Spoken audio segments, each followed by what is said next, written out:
Hola, ¿qué tal? ¿Cómo andan? Mucho gusto. Mi nombre es Agustín Podestá. Soy laico, casado, padre de un nene y de una nena. Estudié teología, hice la maestría, la licenciatura y luego la maestría en teología en la Universidad Católica Argentina y me desempeño como docente e investigador en la Universidad del Salvador. También todo en el ámbito de la teología, que es un poco mi pasión y un poco lo que nos trae aquí para, bueno, para poder compartir, ¿no? Para poder compartir aquello que creemos, en este caso en el camino hacia el Adviento. Agradezco mucho la invitación eh, por permitirme participar y acompañarlos en este momento, en este taller. Bueno, sin más preámbulo, no los hago perder más tiempo. Vamos a lo que nos trae, que es justamente prepararnos entonces para el Adviento, reflexionando o invitando a reflexionar en algunas líneas, ¿no? Eh, en este sentido, un poco la propuesta entonces es pensar las lecturas de los domingos de Adviento y algunos de los personajes que allí aparecen, y por eso hemos dividido esta presentación en tres momentos, ¿no? Por un lado, los profetas que aparecen en las primeras lecturas. Vieron que siempre en las misas leemos las primeras lecturas, pero a veces sobre todo en el momento de la homilía o en el momento de la reflexión, pareciera que nos olvidamos que tuvimos primera lectura. Bueno, en este sentido, reparar en algunos de los profetas que aparecen en la primera lectura, sobre todo invitando a reflexionar justamente el valor que tienen estos profetas para el Adviento. Luego una reflexión sobre Juan el Bautista, que es tan importante, como sabemos, en este periodo. Y por último, le vamos a dedicar un lindo tiempo al encuentro entre María e Isabel, que forman justamente también parte de las lecturas del Adviento, ¿no? Bueno, en el primer domingo de Adviento nos encontramos con el profeta Jeremías. Es ciertamente uno de los profetas más importantes, figura entre lo que llamamos los profetas mayores. Perdón si me pongo un poco técnico en algunas cuestiones, pero bueno, son gajes del oficio, ¿no? Cuestiones de la profesión. Me dedico a la teología y me parece que algunas cuestiones son importantes que retengamos. Eh, Les decía entonces, el profeta Jeremías es un profeta del siglo VII, durante la invasión babilónica, que sabemos es un periodo de los más fuertes que atravesó el pueblo judío, y el destierro y el incendio del templo, ¿no? Jeremías ve suceder todo esto, y en el libro de Jeremías se nos relata que antes de que sucedan estos acontecimientos, Jeremías avisó que esto iba a pasar, denunciaba que esto iba a pasar si es que no se cumplía la alianza del pueblo con Dios. Y de hecho no se lo toma en cuenta y por eso sufre mucho y hasta se lo considera un traidor, ¿no? Luego pasa todo esto que decíamos, ¿no? En este sentido, ¿qué dato podemos obtener para la reflexión de Adviento? Porque es importante en esta época. Bueno, Jeremías anuncia que vendrá una nueva alianza, ¿no? Eh, Conocemos entonces estas palabras porque nos resuenan en los textos de los primeros capítulos de Lucas y de Mateo. Anuncia entonces una nueva alianza que ya no será en piedra, sino en el corazón, ¿no? Eh, en piedra en el sentido de la ley, habla de la piedra donde se escriben los 10 mandamientos, la alianza que Dios hace por medio de Moisés con el pueblo, sino en el corazón. Es decir, Dios intervendrá en la historia, ¿no? En cada persona. Dios va a transformar la historia desde los corazones, desde las personas, ¿no? Ya haciendo entonces un adelanto a lo que es lo que los cristianos interpretamos como el pesebre, ¿no? Como el acontecimiento de la encarnación. El segundo domingo de Adviento nos encuentra con Baruch, también se llama la carta de Jeremías. Es interesante, este libro es breve, pero solo pertenece a la tradición católica, ¿no? Los evangélicos, en general los evangélicos, la Biblia protestante y los judíos no lo toman, pero ya los primeros cristianos vemos que sí. Eh, Baruch fue un secretario de Jeremías, por eso también se llama Carta de Jeremías. El dato importante aquí a retener, que es el que leemos en el Adviento, es que exhorta a la conversión del pueblo, ¿no? En el contexto del sufrimiento. Es decir, hay que tener esperanzas en Dios siempre y cuando convirtamos, ¿no? Nos convertamos a lo que Dios nos pide, ¿no? A ser fieles a Él. En el tercer domingo de Adviento nos encontramos con Sofonías. Ven, son profetas que quizás no son de los más conocidos, como pueden ser Isaías, que lo vamos a ver, Jeremías, Ezequiel, que por ahí tienen mucha importancia. Isaías, por ejemplo, o Ezequiel tienen mucha importancia en Pascua.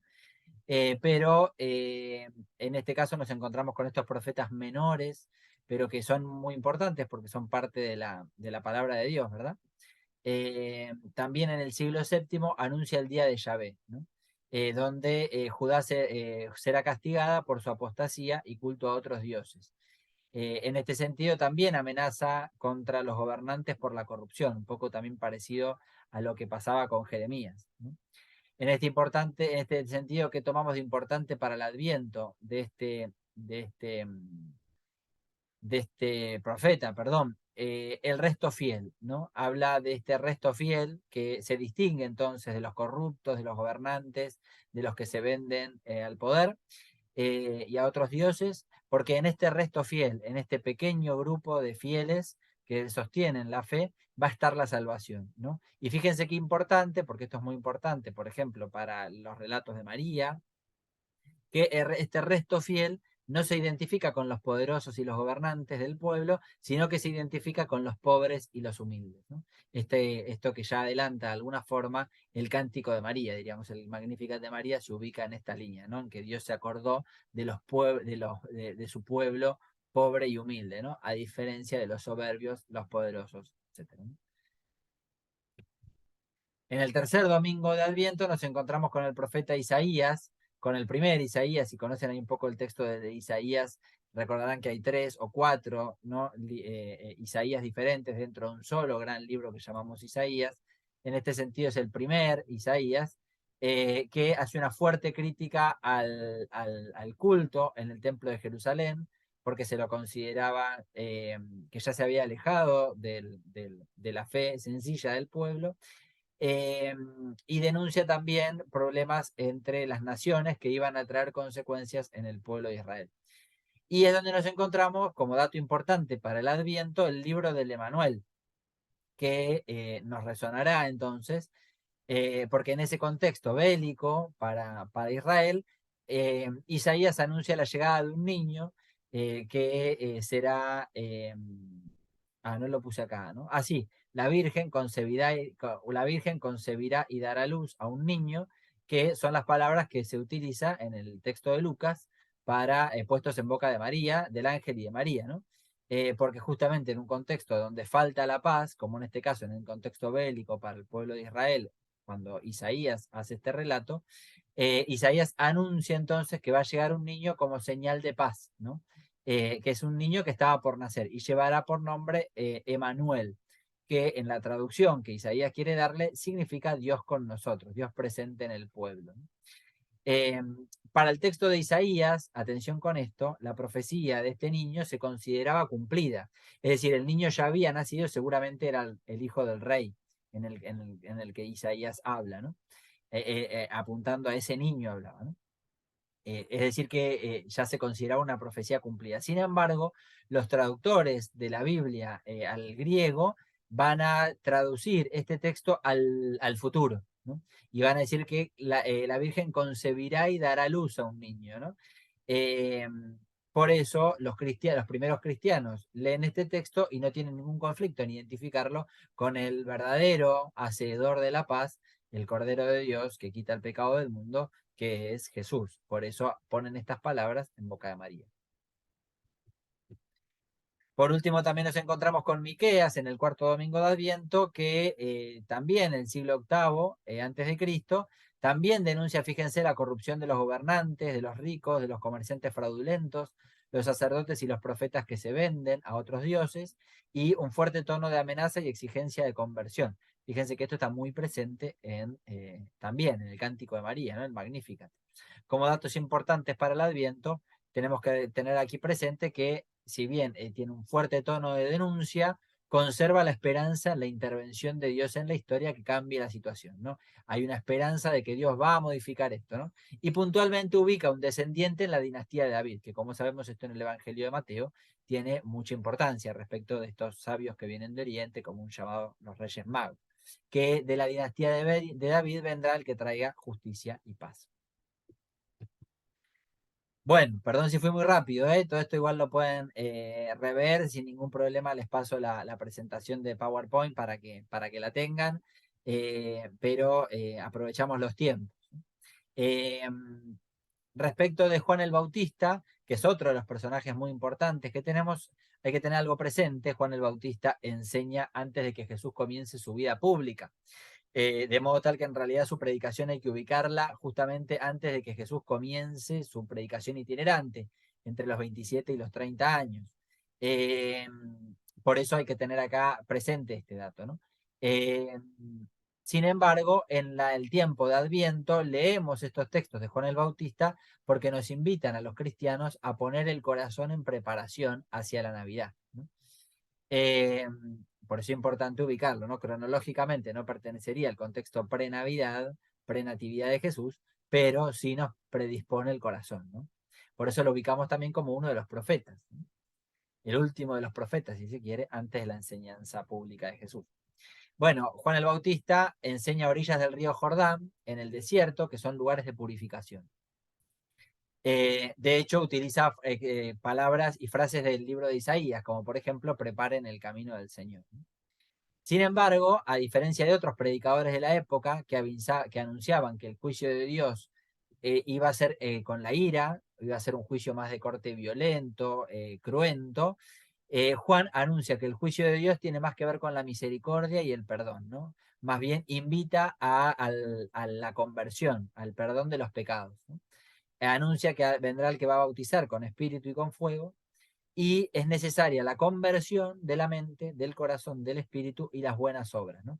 Por eso insiste mucho cuando le preguntan qué hay que hacer a Juan el Bautista, él dice que para hacer penitencia no hay que hacer un sacrificio en la carne, un sacrificio que tenga que ver con lo más exterior o más puritano, sino que tiene que ver la conversión, la penitencia, con ayudar a los más pobres, con dar lo que se posee a los que no tienen, con ser honrados, con caminar en la verdad y con hacer todo con honradez y con verdadera profundidad, ¿no? Que la penitencia tiene que ver con eso y no con signos exteriores. Bien, bueno, y aquí entramos en la última parte entonces de la exposición, que los y las invito a pensar en la figura, el encuentro, comúnmente lo llamamos la visitación, pero bueno, acá los autores disienten un poco porque en realidad visitación en ningún momento se habla propiamente de visitación. Más bien María hace un acto misionero de acercarse a su prima Isabel, un acto de compromiso, de amistad, de amor, de solidaridad, de social, eh, fuertemente de discipulado y misión, ¿no? Eh, por un lado, respecto a la cuestión más teológica del texto bíblico, tenemos que tener presente que el encuentro de María e Isabel recuerda el traslado del Arca de la Alianza, presente en 2 Samuel 6. Si leen este capítulo, el segundo libro de Samuel, capítulo 6, van a encontrar muchas similitudes con el texto como está descrito en Lucas. Por ejemplo, la zona montañosa, el saltar de alegría, el recibirle el arca de la alianza, o en este caso a María con el niño, los 3 meses de permanencia que estuvo allí, que su presencia es causa de bendición para la familia, y el saludo a María que le hace a Isabel es muy parecido al saludo que se le hace a David. Por eso los y las invito a conocer este capítulo, ¿no? A leerlo. Eh, Ahora sí, yendo concretamente al punto de María y de Isabel, es interesante acá que tengamos presente algunas cosas que quizás hemos escuchado alguna vez, pero que es muy importante que las tengamos siempre presentes para saber sacarle verdadero jugo y riqueza al texto. Que María asume el riesgo de un embarazo que es incorrecto para la época y es peligroso para su vida, ¿no? María, cuando acepta este embarazo, se hace cargo de la posibilidad del escarnio público, ¿no? Porque una mujer encontrada en la situación en la que María asume este embarazo era considerada eh, encontrada en adulterio y por tanto podía ser inclusive apedreada a muerte, ¿no? Más en un lugar tan rural, tan fuertemente patriarcal como el esquema en el que vivía María, no en esa joven tan adolescente que habita en una zona desértica muy poco poblada como es Nazaret, rural prácticamente. Sin embargo, María asume ese desafío de ese embarazo por obra y gracia de Dios y se dispone entonces a anunciar como primera misionera, es la primera que conoce el plan de Dios, la salvación de Dios y lo quiere compartir con su prima, ¿no? Eh, Por eso, cuando Isabel la saluda a María, su presencia sola, la presencia de María y de Jesús, genera en Isabel alegría, gozo, ¿no? Gracia, belleza, ¿no? Esta alegría apenas te oyó, saltó de gracia, de alegría, ¿no? Son todas palabras que vienen de la misma raíz en hebreo. Eh, Interesante este otro dato también, muy interesante, que la historia de la salvación toma protagonismo dos mujeres, ¿no? Las primeras destinatarias de la salvación que se hacen cargo del plan de Dios en la historia son dos mujeres, ¿no?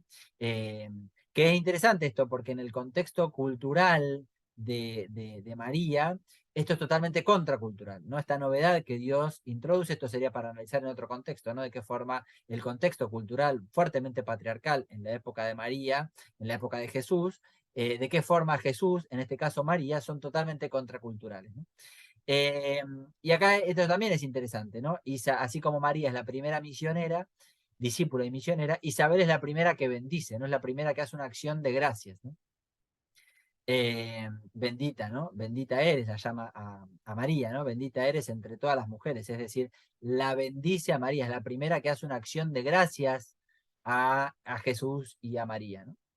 Eh, Fíjense, en este caso, muy interesante, una cita de un texto que salió hace poco de Mariología, eh, en este caso, Virginia Ascuy, una teóloga argentina, dice, toda la escena representa un abrazo entre estas mujeres y las otras matriarcas de Israel, presentes en el Antiguo Testamento, ¿no? Las matriarcas que son tan importantes en la historia de Israel, de la Biblia, ¿no? Que están presentes en la Biblia, que cantaron al hacer experiencia de la acción salvífica de Dios, ¿no? Son dos mujeres que cantan a Dios la alegría del Evangelio, ¿no? En este caso, el saludo de Isabel a María y el Magnificat de María.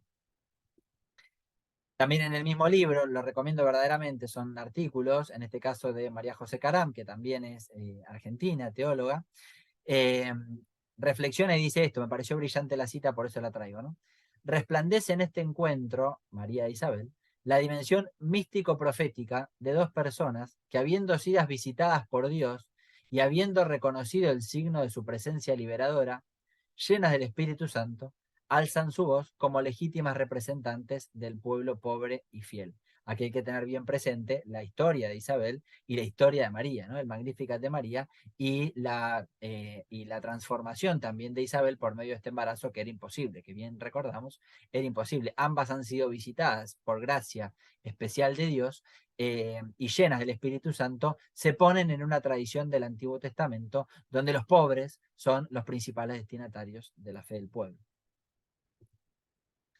Bien, y en este sentido, como una invitación ya a seguir reflexionando para el futuro, ya para ir terminando, invito a que pensemos esto, ¿no? En este Adviento, ¿no?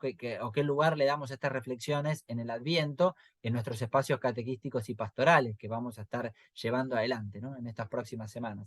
Primero, el lugar de los profetas en la historia de la salvación, ¿no? No olvidarnos que los profetas son muy importantes, ¿no? Y que tenemos que recurrir a ellos porque son palabra viva de Dios, ¿no?